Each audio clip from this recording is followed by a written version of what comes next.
Mon premier patron, qui était M. Émile Creton, on a fait des sondages, il m'a dit, sous la butte du Rossignol, il y a une fortune.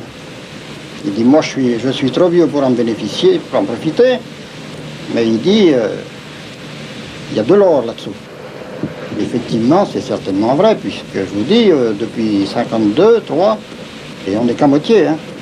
Pierrot Charles, 65 ans, dont 32 dans la mine, sa première descente était à 10 mètres. Aujourd'hui, le trou plonge à 210 mètres.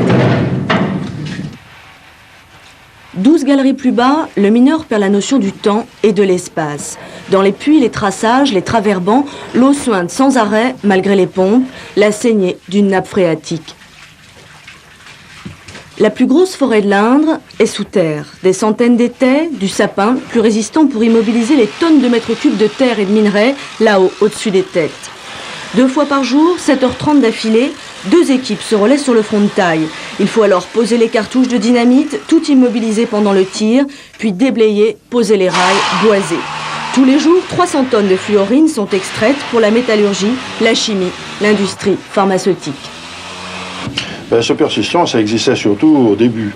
Au début où le travail était plus difficile, étant donné que l'encadrement était très succinct. C'était des gens qui n'avaient pratiquement jamais fait de mine, et bien sûr, ça posait quelques problèmes. Et il y a eu un certain monsieur qui, lui, quand il montait et qu'il avait entendu la chouette, demandait aux gens de ne pas descendre. On m'avait toujours dit, et effectivement, c'est vrai que les éboulements se produisent toujours à la même heure. Hein. En principe, c'est entre 4 et 6 heures du matin.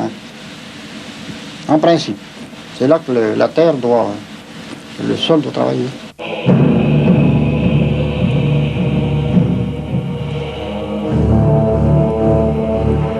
La superstition, le garde-fou de la peur, surtout ne pas montrer qu'on a parfois la trouille, tout simplement parce qu'au fond, l'accident ne tient souvent qu'à un fil. C'est un éboulement au sud, en après-midi, un samedi après-midi. Et je vous dis, on était 3, malheureusement il y en a eu un. On pouvait y être tous les 3, puisqu'il a suffi de 2 ou 3 mètres pour qu'on en échappe. Et cet éboulement-là, ça m'a très surpris parce que souvent on s'aperçoit de quelque chose. Le boisage est double, le terrain travaille, là rien. Ça a lâché. Bien sûr. Est-ce que la sécurité est suffisante ici? Je pense. Enfin, on fait le maximum pour. On ne peut pas faire beaucoup mieux que l'on fait, hein, au niveau du boisage, par exemple. Les gens sont des gens compétents et de toute façon, leur sécurité, c'est eux qui se la font. C'est pas à nous de leur dire, bon, les gens le voient, hein, ils savent quand il y a un bois à remplacer, ils le remplacent.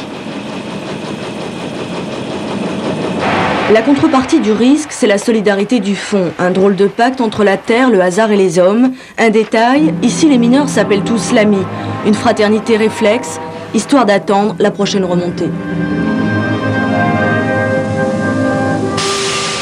Oui, bon, vous avez même pas le